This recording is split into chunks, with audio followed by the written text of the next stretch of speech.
Hello everybody, welcome back.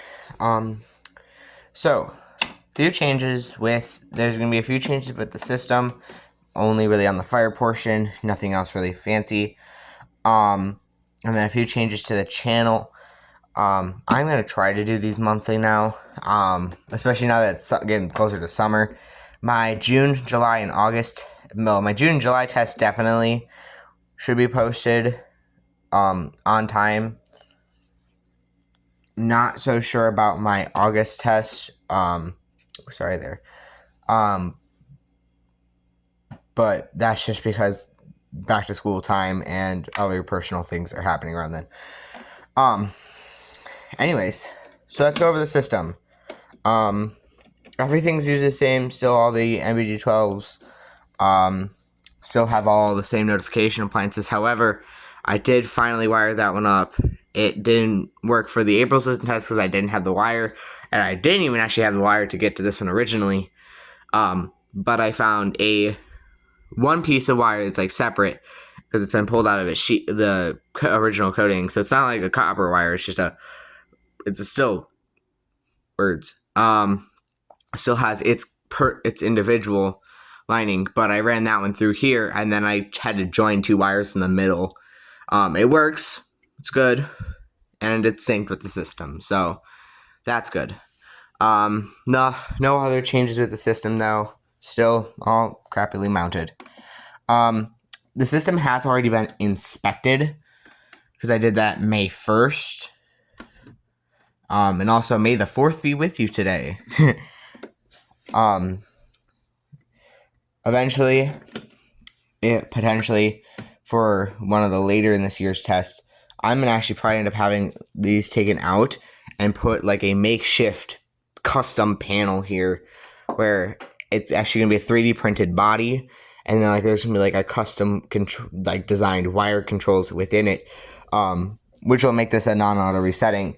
Plus, I'm hoping I can even get the weather radio connected because there's a way to do that with like a fire alarm system. And because I have the DSM, I'm going to use its dual side function to get this to work. So, anyways, let's get started with the test.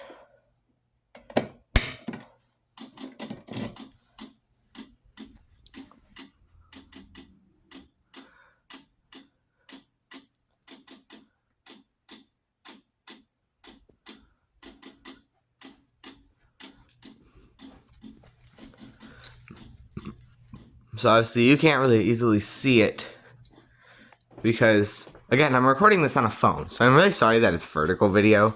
Let me turn on the light here. My phone goes weird when it's not with enough light.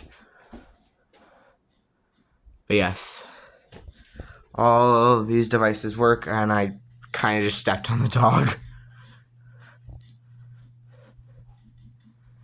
But yes, everything works. I'm not going to have to set the timer today with the system because it's already been inspected. But yeah, I'll go ahead and just turn them off for you to see them.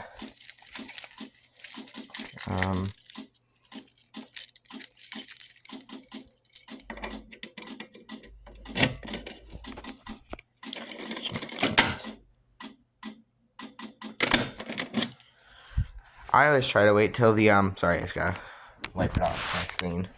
Try to wait till that triple click. There's no reason why you should, but I just do. Exit sign's on. That emergency light's on. That one's on. Obviously, the exit sign over here is going to be dead because, again, AC only. Go ahead and test this station.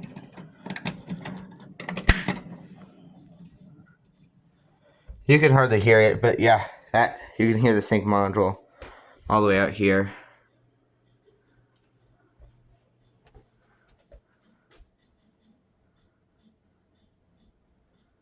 And I did test this one day in the dark.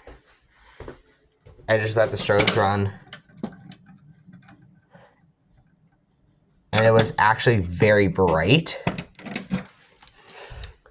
Kind of like how when I just have the just the emergency lights on, it's like daytime in here. It's like if I turn on all the lights, because there's actually like, sorry, I heard noise. No big difference. Is that emergency light, by the way? And there's that one.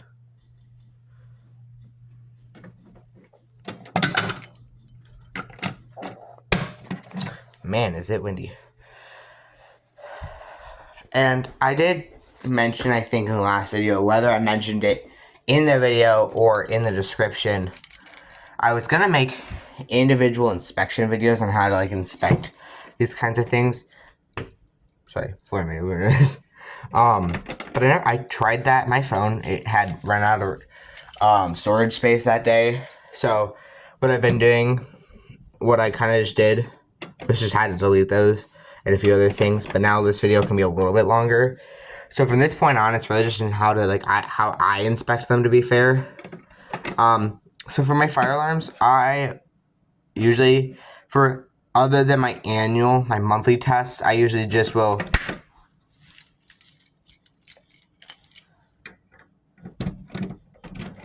quickly test the station so that I can make sure that it's actually working, and then I'll move on to the next.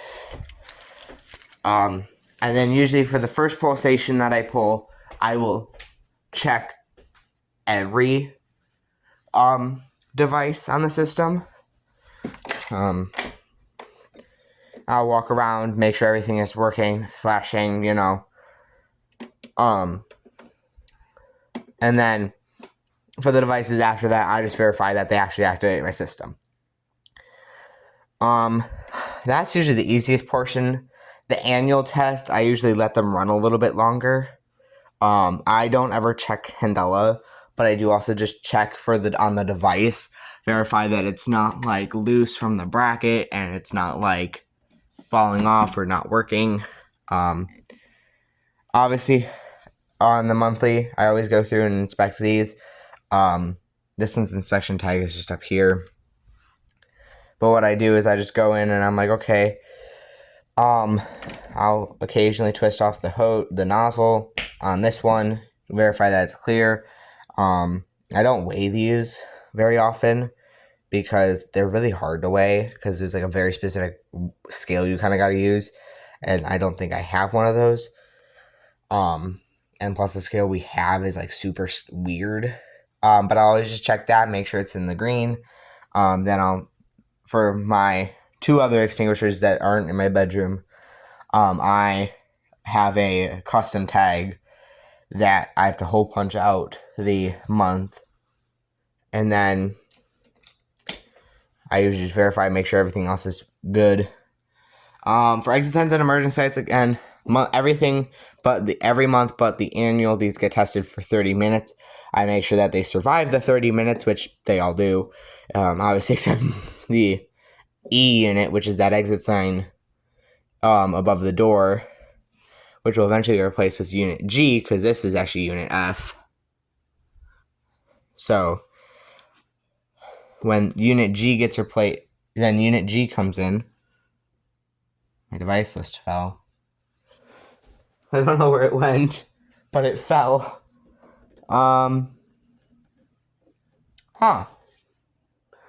Okay. Well, I must have. Okay. Because right now unit E is right there. That's the front door. This is the layout of our apartment, by the way. It's my room. Unit G will replace unit E, which is right there, and then unit E might actually get moved to here. So yeah, that's my plan for that. And then obviously on the annual test, I run these for 90 minutes. And then every now and again, I actually will time these to see how long they last. From what I've inferred, A, C, D, and F, and originally also E, could run for about 3 hours each. And that's actually originally also with B as well. However, since E died, I put the battery from that into B, which kind of rough. I haven't timed it yet, but should roughly double the time, if not just add on a little bit. So that'll run from anywhere to 3 to 6 hours in a power outage. So, and it's pretty bright, so that should be pretty good. And then also on the occasional, I will go through here, and it's gonna be loud. My poor ears. Actually, it's not that bad. I will do the alert test. But my phone's about to die, so I'm going to do the responsible thing and end the video here. If you like these kinds of videos, keep your eye out. I do hope to actually put up a few more videos of just intermittent tests with some other things on the system. So yeah, that'll be fun. Thanks for watching. Please like, comment, and subscribe. Adios.